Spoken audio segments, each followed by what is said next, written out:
할렐루야. 우리 전우자로 이렇게 인사합시다. 환영합니다. 사랑합니다. 축복합니다.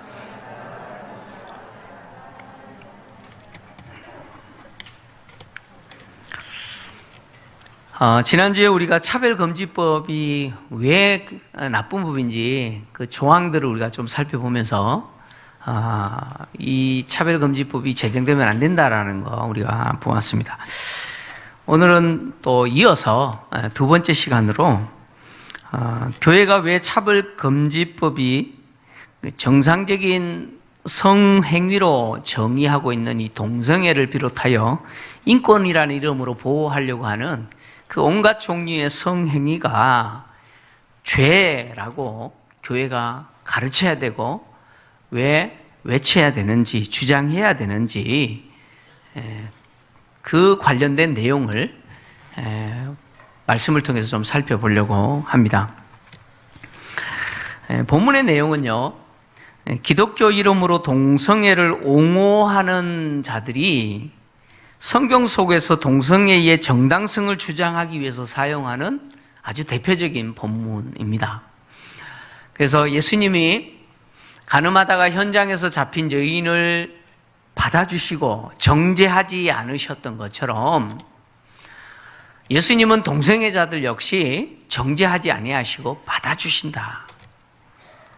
그래서 동성애를 정당한 성행위라고 주장하는 자들이 이용하는, 그래서 동성애자들 예수님이 받아줄 뿐만 아니라 그들이 행하는 동성애라고 하는 행위조차도 예수님이 정죄하지 않으신다 라고 물타기하는 본문이 바로 오늘 이 본문입니다. 기독교 이름으로 동성애에 대해서 주장하는 단체들이 있잖아요. 근데 여러분 가만히 보시면 사실 기독교라고 하는 이름을 빌렸을 뿐이지 정상적인 기독교 단체가 아닙니다. 정상적인 기독교 교단 안에 있는 단체가 아니라 그들 이야기입니다. 그들이 주장하는 것처럼 본문이 과연 동성애자들 예수님이 영접하실 뿐만 아니라 그들이 하는 행위조차도 하나님이 정죄하지 않는 행위일까? 그걸 말하는 것일까? 여러분 절대 아닙니다. 본문은 그런 내용이 아니에요. 본문의 내용은 서기관과 바리새인들이 가늠하다가 현장에서 잡힌 여인을 예수님께 끌고 와서 모세는 율법에서 이런 여자를 돌로 치라고 했는데 선생님은 뭐라고 말씀하실 겁니까? 라고 질문하는 내용이죠. 서기관과 바리새인들이 이 여인을 예수님께 끌고 와서 이 질문을 했는데 사실 이들의 관심은 이 여인을 어떻게 처벌해야 됩니까? 라는 것에 관심이 없죠. 이 여인을 처벌하는 데는 관심 없어요. 서기관과 바리새인들이 갖고 있는 관심은 뭐냐면 어떻게든 예수님을 궁지에 몰아넣어서 고발할 근거를 찾는 것이죠. 본문에서 그 이야기 하고 있잖아요. 이들은 처음부터 이 여자에 대한 처벌에 대해 관심이 없어요. 만약에 처벌에 관심이 있었다면 이 간음이라고 하는 것은 상대가 있잖아요. 그죠? 혼자 하는 거 아니잖아요. 그럼 현장에서 잡혔는데 그 남자는 어디 갔어요? 남자 어디 갔어요? 뭐 이렇게 핑계 댈 수 있겠죠. 남자는 재빨라가지고 현장에서 재빨리 도망가 버리는 바람에 못 잡았다. 뭐 이렇게 핑계 댈 수는 있지만 사실 서기관과 바리새인들에게 있어서 이 여자를 처벌하는 것에 대해서는 관심이 없어요. 없기 때문에 굳이 남자까지 끌고 올 필요 없죠. 이 여자 하나면 충분해요. 이들의 관심은 예수님을 고발할 근거를 찾는 것이죠. 그래서 이들이 예수님에게 물은 게 뭡니까? 모세가 율법에는 이런 여자를 돌로 치라고 했는데 당신은 뭐라고 말할 겁니까? 라고 하는 거죠. 당신은 어떻게 판결할 겁니까? 라고 하는 거죠. 근데 이 판결이요, 굉장히 참 어렵습니다. 둘 중에 한 가지겠죠. 근데 이 둘 다 문제가 됩니다. 예수님이 만약에 이 여인을 그냥 놓아줘라 라고 말하게 되면 방금 말했잖아요. 율법에는 모세가 율법을 통해서 이런 여자를 돌로 치라고 했는데 당신은 어떻게 할 거냐고 물었잖아요. 그러면 그냥 놓아줘라 그러면은 율법의 규정을 어떻게 하라는 거예요? 지키지 말라는 거겠죠. 율법을 무너뜨리는 자가 되겠죠. 예수님 당시 유대인들에게 있어서 그들의 삶에 있어서 가장 중요한 게 뭐냐라고 말하면 율법이라고 이야기합니다. 율법을 생명처럼 여겼어요. 그렇게 율법을 생명처럼 여기는 사람들에게 예수님이 율법 지키지 필요 없다라고 말하는 것이 되잖아요. 그러면 강력한 저항을 받겠죠. 또 더하여서 율법에 규정한 대로 지키지 않는 자, 즉 율법을 무너뜨리는 자라고 하는 고발할 수 있는 명분을 얻게 되죠. 그죠? 고소할 수 있는 명분을 얻게 됩니다. 반대로 예수님이 이 여인을 향해서 그래 율법대로 돌로 치라라고 하면 어떻게 될까요? 그렇게 되면 지금까지 예수님이 보여준 모습은 윗선이죠. 지금까지 예수님은 어떤 모습을 보여줬어요? 예수님에게 주어진 별명이 있죠. 죄인들의 친구다. 그래서 세리와 심지어 창기의 친구다. 이런 별명까지 있었잖아요. 근데 지금 돌로 치라 그래버리면 지금까지 예수님이 가르치고 보여준 이미지는 윗선이죠. 뿐만 아니라 당시 유대 사회에서 이렇게 간음한 여인을 죽이는 사형이 시행됐느냐? 시행되지 않았습니다. 그러니까 유대 사회에서 간음하다가 잡힌 여인을 처형하는 증거가 없어요. 그런 기록이 없어요. 그러니까 당시 사회에 그렇게 하지 않았다는 겁니다. 근데 예수님이 돌로 치라 그러면 당시 사회에서 하지 않는 처벌을 하는 것이죠. 또 한편으로 사형이라고 하는 판결은 누구만 할 수 있느냐? 오직 한 사람만 할 수 있는 절대 권한이죠. 그 한 사람이 누굽니까? 로마 총독입니다. 사내들인 공회도 사형 판결을 못 내려요. 로마 총독만이 사형 판결을 내릴 수 있습니다. 그래서 예수님을 로마 총독이 사형 판결 내리도록 했잖아요. 본디오 빌라도가. 근데 예수님이 돌로 치라 그래버리면 예수님이 사형 판결을 내려버리는 거죠. 그렇게 되면 예수는 누구냐? 로마 총독이 갖고 있는 그 절대적인 권한을 어떻게 한 거예요? 월권한 자죠. 이렇게 되면 로마 법에 고소할 수 있는 그 근거가 생기죠. 로마에 대해서 저항하는 자라고 하는 고소 근거가 됩니다. 그러니까 지금 예수님은 이렇게 말할 수도 없고 저렇게 말할 수도 없어요. 이렇게 말해도 고소 근거가 되고 저렇게 말해도 고소 근거가 됩니다. 근데 예수님은 이들이 뭘 원하는지 잘 알잖아요. 이 여인에 대한 처벌이 아니라는 거 알잖아요. 그래서 예수님이 하신 말씀이 뭡니까? 죄 없는 자가 먼저 돌로 치라라고 하신 거죠. 죄 없는 자가 먼저 돌로 치라라고 하는 이 말씀은요, 진짜 절묘한 말씀이죠. 율법의 규정도 지킬 뿐만 아니라 지금까지 당신이 하셨던 사역도 부정하지 않는 모습이죠. 죄 없는 자가 먼저 돌로 치라라고 했을 때 이 죄 없다라고 하는 말은 무슨 뜻이냐면 이 여인이 저지른 이 간음과 같은 죄에 대해서 깨끗한 자부터 돌을 쳐라 라는 말입니다. 근데요, 당시 유대 사회에서 남자들은 이 여인보다 더 간음죄를 저지르고도 은밀하게 그 죄를 숨기고 그 유대 사회가 인정하는 경건한 사람인 것처럼 행세하는 경우가 태반이었습니다. 당시 유대 사회에서 남자가 이 여인이 저지르는 간음죄보다 더 많이 저지르면서 경건한 척하면서 살아가는 사람들이 태반이었다는 겁니다. 그래서 예수님이 죄 없는 자가 먼저 돌로 치라라고 했을 때 어떤 반응이 일어났습니까? 어떤 반응이 일어났어요? 돌을 든 자가 있어요? 없죠. 나이 많은 사람부터 젊은이에 이르기까지 한 사람씩 그 자리에서 떠나갔습니다. 근데 성경은 정확하게 양심의 가책을 느껴서라고 이야기하죠. 무슨 말입니까? 이 여자를 돌로 치려고 보니까 나도 어떤 사람이에요? 나도 똑같은 인간이죠. 양심이 고발하는 거예요. 너도 똑같은 인간이라고 양심이 고발하는 거예요. 여러분, 하나님이 우리에게 주신 이 양심이라고 하는 거 굉장히 중요해요. 보편적인 도덕과 윤리적인 규범으로서 우리 속에 주신 이 양심의 법, 굉장히 중요하죠. 그런데 이 양심의 법을 무시해버리면 어떤 일이 벌어집니까? 불의한 사회가 될 수 있죠. 여러분, 기도하실 때마다 저 법 만드는 국회의원들이요, 하나님이 그들에게 주신 이 양심의 법, 이거 무시하지 않도록 기도하셔야 돼요. 이 양심의 법, 이거 무시해버리면 말도 안 되는 악법 만드는 거예요. 양심의 가책을 느껴서 그곳에서 정죄하던 사람들이 다 떠났어요. 이제 누구만 남았느냐? 예수님과 여인만 남았죠?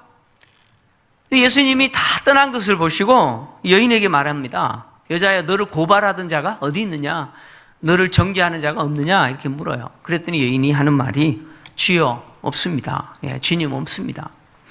그랬더니 예수님이 하시는 말씀이 나도 너를 정죄하지 아니하노니 가서 다시는 죄를 범하지 말라, 이렇게 말씀하셨어요. 자, 예수님이 나도 너를 정죄하지 아니한다라고 말씀하셨을 때 나도 너를 정죄할 만한 자격이 없다라는 뜻일까요? 나도 너를 정죄할 만한 자격이 없는 사람이다, 이런 뜻일까요? 그 말 아니죠. 그 현장에서 이 여인을 향하여 정죄하고 돌을 던질 수 있는 사람은 딱 한 분밖에 없죠. 누구예요? 예수 그리스도 외에는 없어요. 예수님만이 그 여인을 정죄할 수 있고 그 여인을 향하여 돌을 던질 수 있잖아요. 그럼에도 불구하고 예수님이 나도 너를 정죄하지 않는다고 말씀하셔요. 왜요? 용서하시겠다는 거죠. 근데 왜 용서하시겠다는 거예요? 그 이유가 뭡니까? 예수님을 만난 이 여인에게 주님은 뭘 주기를 원하시느냐? 새로운 삶을 주기를 원하시는 거예요. 지금까지 살았던 삶이 아니라 전혀 다른, 주님을 만난 이후에 전혀 변화된 새로운 삶을 주님은 살기를 원하시는 거예요. 그래서 그 조건으로, 그 이유로 예수님이 정죄하지 않으시겠다는 거예요. 그래서 다음에 하신 말씀이 뭐예요? 가서 다시는 죄를 범하지 말라라고 하시는 거예요. 다시는 지금까지 네가 살아왔던 그 방식대로 살지 말라는 거예요. 지금까지 네가 살았던 그 범죄, 간음했던 그 죄 다시 짓지 마라. 반복해 짓지 마라. 새로운 삶을 살아라. 이것이 주님이 그를 정죄하지 않는 이유죠. 이 여인이 행했던 이 간음이라고 하는 것 자체가 죄가 되지 않는다, 주님도 정죄하지 않는 것이다 라는 말이 아니에요. 이 여인이 행한 것은 죄입니다. 정죄받아야 할 죄예요. 그래서 주님이 말씀하셨잖아요. 가서 다시는 죄를 범하지 말라라고 하셨어요. 따라서 동성애를 주장하는 자들이 말하는 것처럼 예수님이 이 여인을 받아준 것처럼 동성애자들도 받아주신다 라고 말하는 것은 반은 맞고 반은 틀린 거죠. 예수님은요, 동성애자들도 회개하고 주님께 돌아오는 자들에게 영접하세요. 그들 받아주세요. 근데 받아주시는 이유가 뭐예요? 다시는 가서 죄를 범하지 마라. 그 동성애 죄라고 하는 것을 반복하여 짓지 말라고 받아주시는 거겠죠.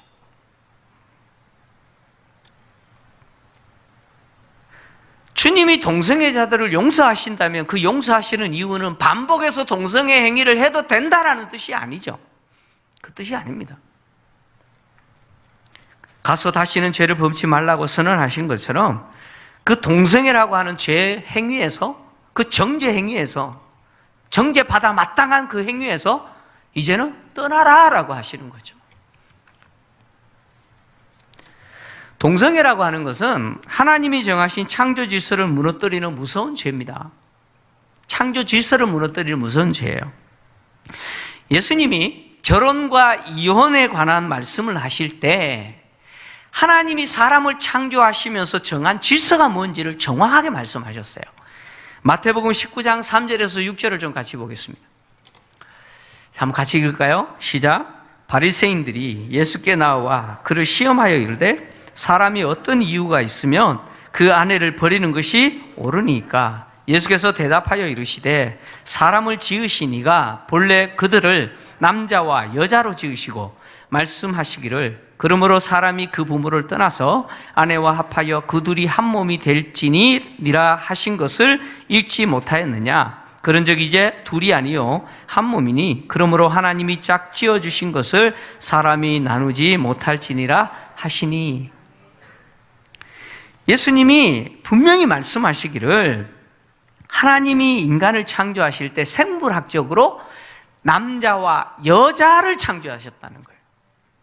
또 다른 성이 있어요? 없습니다. 없어요. 생물학적인 남자와 여자라고 하는 성으로서 남성과 여성을 창조하셨고, 그리고 결혼은 이렇게 생물학적인 남자와 여자가 만나서 한 몸이 되는 것, 이것이 결혼이고, 이렇게 해서 세워지는 것이 뭐예요? 가정이다라고 하는 겁니다.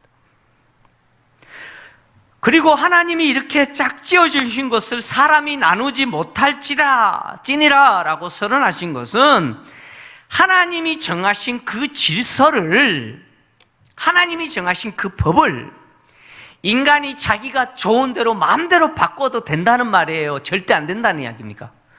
안 된다 그런 이야기예요. 인간이 자기 좋다고 마음대로 바꿀 수 있는 법이 아니다 그런 이야기죠. 다시 이야기하면 이게 결혼과 이혼에 대한 이야기지만 인간의 성과 관련돼서도 남성과 여성이라고 하는 생물학적인 성 외에는 없다. 그리고 결혼이라고 하는 것은, 그래서 가정을 이룬다라고 하는 것은 남자와 여자가 만나서 한 몸 되는 것이다. 그것이 가정이다. 근데 동성애자들이 주장하는 것처럼 남자가 남자를, 여자가 여자를 성적인 대상으로 삼아서 가정이라고 하는 모양과 구조를 갖고 있다고 해서 그것이 가정이 되느냐? 그것이 하나님이 인정할 수 있는 가정이 됩니까?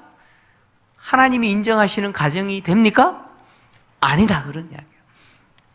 하나님이 인정하시는 가정이 아니다 그런 이야기예요. 하나님이 생물학적으로 성을 남자와 여자로 만드시고 결혼을 통해서 가정을 이루도록 하신 것은 목적이 있죠. 그 목적이 뭡니까? 바로 생육하고 번성하라라고 하는 목적이죠. 하나님이 가정을 이루게 하신 것은 생육하고 번성하게 하시기 위한 목적이죠. 근데 동성애라고 하는 것은 생육하고 번성하라고 하시는 주님의 이 명령을 수행할 수 있어요? 할 수 없죠. 그래서 하나님이 생육하고 번성하라고 하는 이 명령을 수행할 수 없는 것으로서 동성애는 뭐냐? 왜곡된 성행위죠. 동성애가 하나님이 인정할 수 없는 왜곡되고 타락한 인간이 저지르는 문란한 성적인 죄라고 하는 사실을 하나님이 이런 행위를 한 자들을 심판하신 것을 통해서 확인할 수 있습니다. 하나님이 소돔과 고모라를 심판하시고 사사기 19장을 보시면 베냐민 지파 내에 있던 기브아 성읍을 베냐민 지파와 함께 심판해 버리세요. 그런데 이 심판하시는 이유가 뭐냐? 심판하신 이유가 뭐냐? 동성애입니다. 동성애. 창세기 18장 20절에서 21절을 보시면 하나님이 두 천사와 함께 아브라함에게 나타나세요. 아브라함을 찾아왔어요. 이렇게 아브라함을 찾아오신 목적은 두 가지인데, 첫째 목적은 뭐냐면 아브라함의 아내 사라가 아기를 갖도록, 이삭을 갖도록 임신하도록 하시기 위한 거고, 두 번째 목적이 뭐냐? 소돔과 고모라의 죄악이 매우 무거운데 그 소돔과 고모라의 죄악의 부르짖음을 직접 확인하시기 위해서 오셨다는 거예요. 그리고 나서 두 천사를 소돔과 고모라에 보내세요. 창세기 19장 4절에서 8절을 보시면 이제 하나님의 보내심을 받은 두 천사가 소돔과 고모라에 도착해요. 소돔 성에 도착해요. 그리고 롯의 영접을 받습니다. 롯의 영접을 받는데 이 소돔 성 사람들이 어떻게 하느냐? 4절을 보니까요, 그 성 사람, 그 소돔 백성들이 노소를 막론하고 원근에서 다 모여 그 집을 에워싸고 소돔 성에 사는 남자들, 나이 많은 사람이든 젊은이든 간에 다 모여서 롯의 집을 에워싼 거예요. 에워싸고 뭘 요구하느냐? 5절 보시면 롯을 부르고 그에게 이르되 오늘 밤에 내게 온 사람들이 어디 있느냐? 이끌어내라. 우리가 그들을 상관하리라. 여기 상관하리라라고 하는 단어가 히브리어 야다, 성관계하겠다, 그런 이야기입니다. 성관계 맺겠다는 거예요. 동성애 하겠다는 거예요. 그랬더니 롯이 뭐라고 이야기합니까? 7절 보시면 내 형제들아 이런 악을 행하지 마라. 이런 악을 행하지 마라. 그러면서 롯이 충격적인 제안하잖아요. 남자를 가까이 하지 않은, 즉 결혼하지 않는 처녀인 자기 두 딸을 뭐예요? 내주겠다는 거예요. 두 딸과 성관계하라는 거예요. 이 소돔과 고모라의 멸망의 원인을 하나님이 오셔서 천사를 보내서 확인했는데 그 원인이 뭐였어요? 그 지금 눈에 드러나고 있는 그 원인이 뭐예요? 동성애입니다. 동성애. 사사기 19장에 등장하는 기브아 사람들이 베냐민 지파와 함께 심판당했는데 이 기브아 사람들이 왜 심판당했느냐? 역시 동성애입니다. 사사기 19장의 내용을 보면 그런 내용이 있어요. 레위 사람 하나가 첩을 둬요. 근데 그 첩이 친정으로 도망가 버려요. 그래서 이 레위 사람이 그 첩이 도망간 그 처갓집이죠. 처갓집까지 가서 첩을 다시 데려옵니다.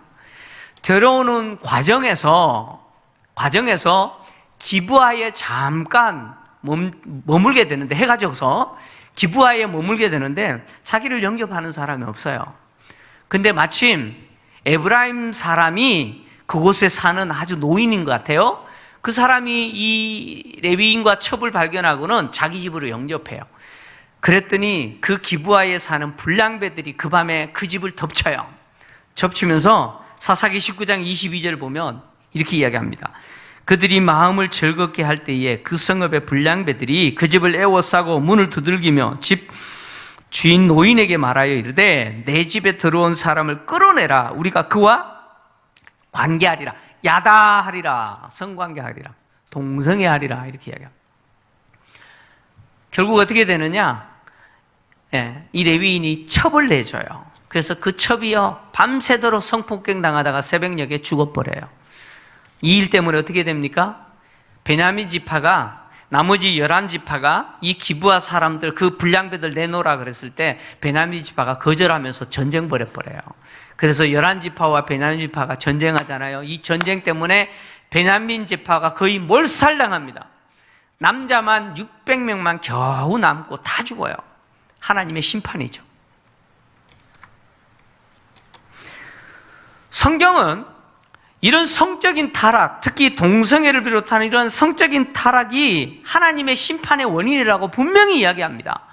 특히 이스라엘 백성들이 애굽에서 구원받고 가나안 땅으로 들어갈 때 하나님은 모세를 통해서 이스라엘 백성들을 향하여 가나안 땅에 있는 원주민들이 왜 심판당하고 왜 그 땅에서 쫓겨나야 되는지 그 이유를 이렇게 말씀하셨어요. 레위기 18장입니다. 레위기 18장 22절에서 25절 같이 읽겠습니다. 시작. 너는 여자와 동침함 같이 남자와 동침하지 말라. 이는 가증한 일이니라. 너는 짐승과 교합하여 자기를 더럽히지 말며 여자는 짐승 앞에 서서 그것과 교접하지 말라. 이는 문란한 일이니라. 너희는 이 모든 일로 스스로 더럽히지 말라. 내가 너희 앞에서 쫓아내는 이 족속들이 이 모든 일로 말미암아 더러워졌고 그 땅도 더러워졌으므로 내가 그 악으로 말미암아 벌하고 그 땅도 스스로 그 주민을 토하여 내느니라. 무슨 이야기예요? 레위기 18장을 보면 근친상간을 비롯하여 온갖 성적인 타락의 내용이 등장합니다. 그런 온갖 다양한 그 문란한 성행위에 대해서 하나님 이스라엘 백성들을 향하여서 가나안 원주민들이 그런 행위를 했다는 거예요. 근데 가나안 원주민들이 행했던 그 행위 중에 한 가지가 뭐였습니까? 동성애예요, 동성애. 그리고 또 한 가지가 뭡니까? 짐승과 성관계하는 이 수간이에요. 이런 문란한 성행위를 한 것 때문에 그들이 더럽혀졌다는 거예요. 그 가나안 원주민들이 더럽혀졌기 때문에 내가 그 악에 대해서 벌할 뿐만 아니라 그들이 살고 있는 그 가나안 땅이 그들을 어떻게 해버려요? 토해내버렸다는 거죠. 동성애는 그렇다는 겁니다. 지금 차별금지법이 인권이라고 하는 이름으로 보장하려고 하는 그 모든 성적인 행위들은 다 성경이 말하는 거 뭐예요? 하나님이 벌할 수밖에 없는 무서운 악이죠. 그리고 심지어 우리가 살고 있는 이 땅조차도 용납할 수 없는 더럽고 악한 죄예요, 죄. 땅조차도 토해내버리고 싶은 그런 죄입니다. 하나님이 이스라엘 백성들을 향해서 가나안 땅에 들어가면 이 가나안 원주민들이 행했던 이런 거 본받지 말라고 분명히 이야기했는데 가나안 땅에 들어간 이스라엘 백성들이 본받지 않았을까요? 본받지 않았을까요? 벌써 제가 이렇게 말하면 본받았구나, 그죠? 열왕기상 14장 24절 같이 읽겠습니다. 같이 읽습니다. 시작. 그 땅에 또 남색하는 자가 있었고 여호와께서 이스라엘 자손 앞에서 쫓아내신 국민의 모든 가증한 일을 무리가 본받아 행하였더라. 하지 말라 그랬는데 이스라엘 백성들이 가나안 땅에 들어가서 쫓아낸 그 가나안 원주민들이 했던 행위 그대로 똑같이 따라했어요. 특히 종교 행위로 무엇까지 받아들였느냐? 이 동성애까지 받아들였어요. 이 남색하는 자라는 말이 동성애예요. 남색하는 자라는 말의 히브리어가 무슨 단어냐면 카데시라고 하는 단어입니다. 카데시. 근데 이 단어가 어디서 왔느냐? 이방 신전에서 종교 행위로 성행위하는 사제들이 있어요. 여사제들이 있습니다. 이걸 신전 창기라고 부르는데 이들을 뭐라고 표현했냐? 이들을 표현하는 단어가 카데사라는 단어입니다. 카데사라고 불렀습니다.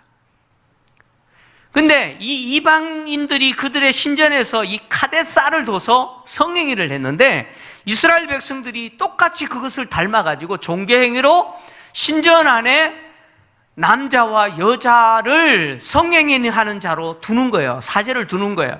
그래서 남자 사제를 카데시라고 불렀고 여자 사제를 카다시라고 불렀어요. 남자를 카데시, 여자를 카다시라고 불렀어요.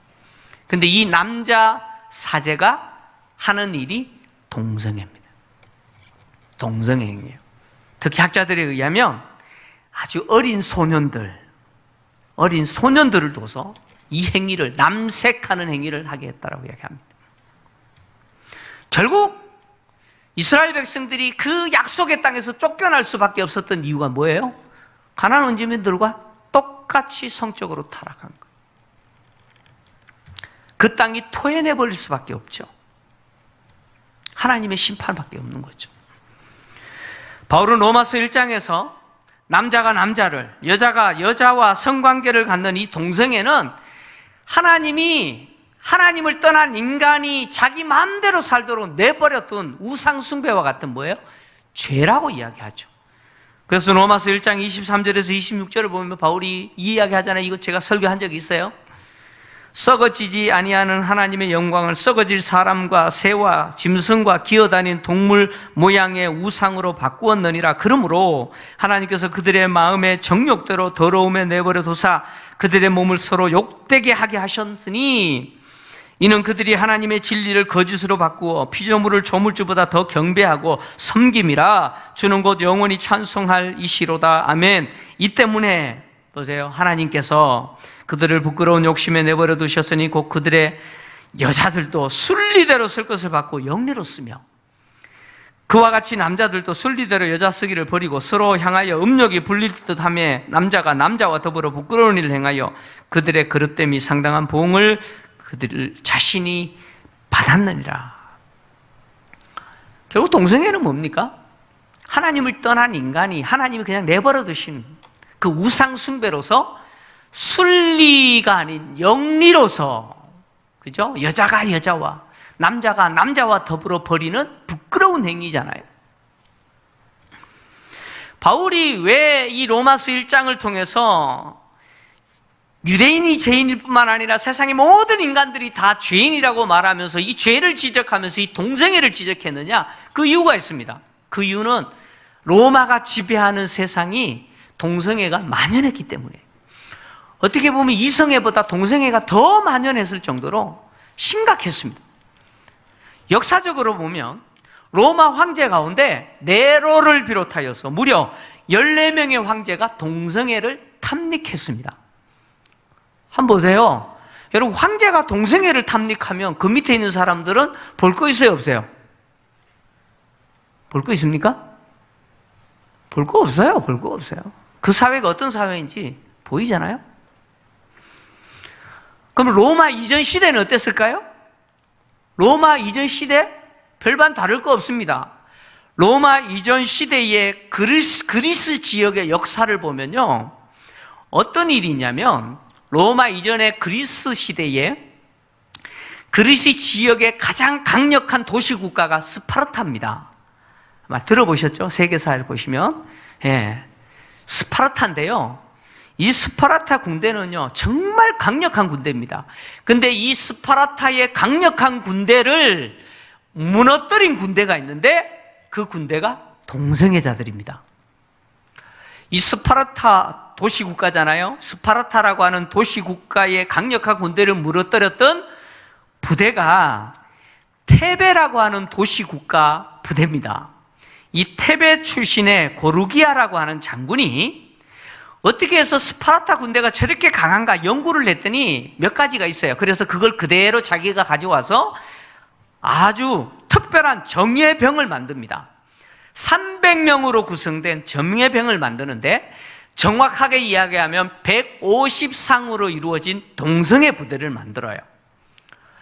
이 정예병 300명으로 이루어진 이 동성애 부대를 만들어서 아테네 도시국가와 연합으로 이 스파르타의 그 강력한 군대를 무너뜨려 버립니다. 근데 이 동성애 부대가 왜 이렇게 강했느냐? 이유가 있어요. 애인을 지키기 위해서 목숨까지 던지는 거예요. 애인 지키기 위해서 목숨까지 던지는 거예요. 그리고 자기 애인과 같이 싸우는데 비겁하게 도망갈 수 있어요? 애인 앞에서 부끄러운 모습 보이지 않기 위해서 목숨 걸고 싸우는 거예요. 이게 스파르타의 그 강력한 군대를 무너뜨렸던 바로 테베의 동성애 부대입니다.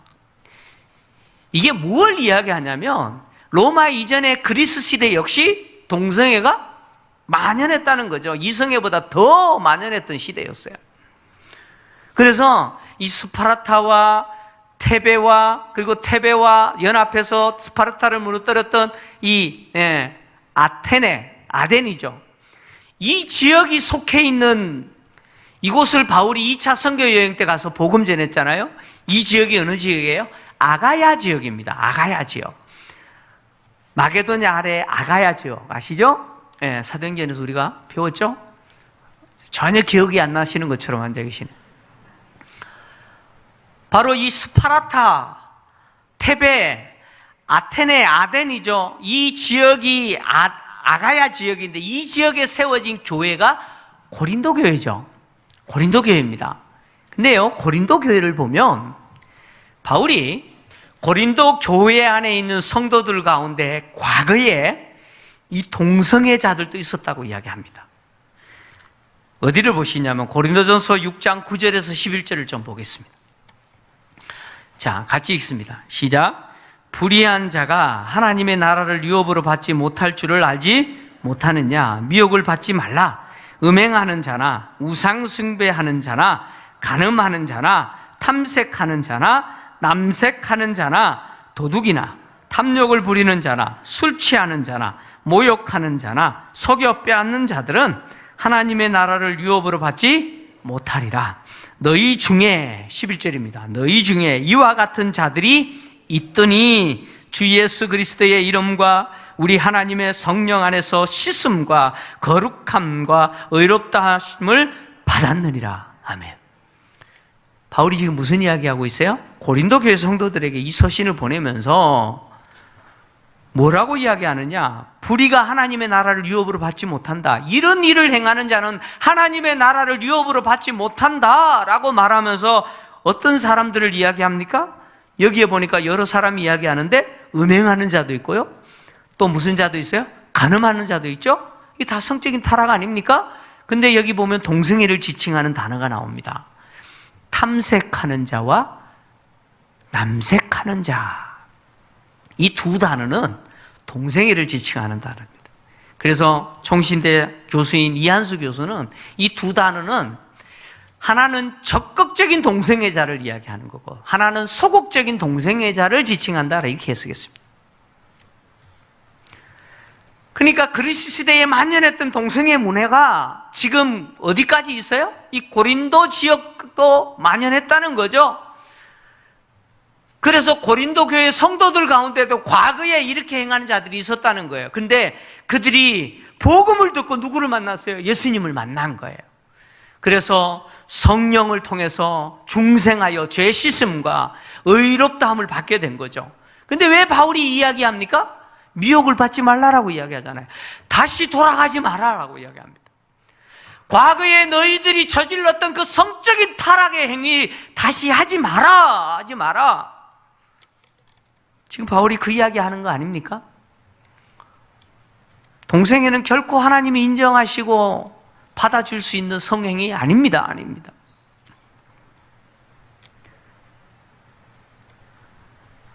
그래서 바울은 그리스도인들이 예수 그리스도 안에서 경건하게 살아야 될 그리스도인들이 항상 조심하고 또 조심하고 멀리하고 또 멀리해야 될 것이 뭐냐? 바로 육체의 일, 죄 짓는 일이죠. 육체가 죄 짓는 일이잖아요. 그 부패한 타락한 본성이 행하는 대로 죄 짓는 그 일을 멀리해라 라고 말하면서 갈라디아서 5장 19절에 육신의 일이 뭐냐? 육체의 일이 이렇다라고 이야기하죠. 같이 읽겠습니다. 시작. 육체의 일은 분명하니 곧 음행과 더러운 것과 호색과 쭉 15가지 이야기합니다. 가장 먼저 이야기하는 게 뭐예요? 음행, 더러운 것, 호색, 다 성적인 타락을 이야기합니다. 동성애를 비롯하여 온갖 종류의 지금 인권이라는 이름으로 차별금지법이 보호하려고 정상적인 거라고 주장하고 싶은, 조장하고 싶은 이런 성행위들이 성문 근거 뭐라고 이야기합니까? 다 하나님이 정죄하시는 죄악이라고 이야기합니다. 결국 이런 것들은요, 결국 문란한 방탕한 인간이 저지른 뭐예요? 변태적인 성행위 뿌리입니다. 동성애를 비롯한 하나님이 정하신 생물학적인 성이 아닌 제3의 성, 젠더 개념이잖아요. 젠더는 제3의 성을 이야기합니다. 여러분, 결코 인정할 수 없는 것이죠. 인정되지 않습니다. 동성애를 비롯한 차별금지법이 인권이라는 이름으로 보호하고 조장하려고 하는 이 성개념과 행위들, 이런 것들은 결코 정상적인 게 아니죠. 결국 타락한 인간이 하나님을 떠난 상태에서 행하는 문란한 성행위일 뿐입니다. 교회가 이런 행위에 대해서 성경에 가르친 대로 죄라고 가르쳐야 되잖아요. 그죠? 교회는 죄라고 가르쳐야 돼요. 그럼에도 불구하고 죄라고 가르치지 못하고 외치지 못하도록 아예 법을 만들어서 입을 닫게 만들고 처벌하려고 하는 이런 차별금지법은 여러분 절대 있어서는 안 되죠. 폐기돼야 됩니다. 심지어 기독교 언론이나 기독교 학교에서조차도 이런 동성애와 또 기타 다른 성행위에 대해서 조장하고 홍보하는 그런 학교와 언론이 돼버려야 된다는 거, 이거는 말이 안 되는 거잖아요. 우리가 교회가 이것을 죄를 죄라고 말할 수 있는 그런 법이 만들어지고 또 교회로 하여금 입을 닫게 만드는 이 차별금지법이 폐지돼야 되는데 교회는 이것을 외쳐야죠. 그죠? 죄를 계속 죄라고 외쳐야 됩니다. 근데 더 중요한 게 있어요. 더 중요한 게 뭐냐면 우리가 외쳐야 되지만 우리의 삶이 더 중요합니다. 다시 말씀드리면 우리가 입술로 죄를 죄라고 외치는 것보다 더 중요한 것이 그 죄를 멀리하는 경건의 삶의 실천입니다. 이게 더 중요해요. 더 중요해요. 성경이 계속해서 하나님의 은혜를 받은 우리에게 요구하는 것이 뭡니까? 경건한 삶을 실천하는 거예요. 실천 안 하는 거예요. 여러분, 세상은 바뀔까요? 우리가 죄를 죄라고 외치면 세상은 바뀌면 얼마나 좋겠습니까? 근데요, 세상은 절대로 잘 안 바뀌어요. 이 차별금지법이 지금 8번째 도전하는 거죠. 지난 7번 도전했다가 다 실패했어요. 제정하는데 실패했어요. 이제 8번째 시도하는 거예요. 그러면 지금 교회와 또 나름대로 지금 이 법이 심각한 역차별을 일으키는 그런 법이라고 하는 사실을 드러내고 지금 계속해서 홍보하고 알리고 해서 만약 이 법이 폐지됐어요. 그러면 다시 안 할까요? 8번 시도했던 이 사람들이 포기할까요? 그럼 이 사람들은요, 될 때까지 할 거예요. 반드시 될 때까지 합니다. 교회는 계속해서 외쳐야겠죠? 근데 교회가 이 외침보다 더 중요한 게 뭐냐면 세상 속에 우리는 이렇게 삽니다라고 하는 것을 보여줘야 된다는 거예요. 할렐루야. 하나님이 죄라고 말하는 것을 우리는 죄로 여기고 그것을 멀리하는 삶을 실천해야 돼요. 그래서 세상이 교회의 외침을 들으면서 너희들은 말로만 하는 자라고 하는 것이 아니고 교회의 그 경건한 삶, 성도들의 그 거룩한 삶을 보면서 성도의 외침이 뭐예요? 아, 이것이 죄구나. 아, 이것이 하나님이 정죄하시는 무서운 죄구나 하는 것을 알게 해야 된다는 것이죠. 우리에게 주신 사명입니다. 사랑하는 성도 여러분, 외치는 자만 되지 마시고 그렇게 사는 자가 되셔서 우리의 외침과 우리의 삶이 우리가 속한 대한민국이라고 하는 이 사회가 건강한 사회, 건강한 공동체가 되는 그 일에 귀하게 쓰임받는 은혜가 있기를 주의 이름으로 축원합니다.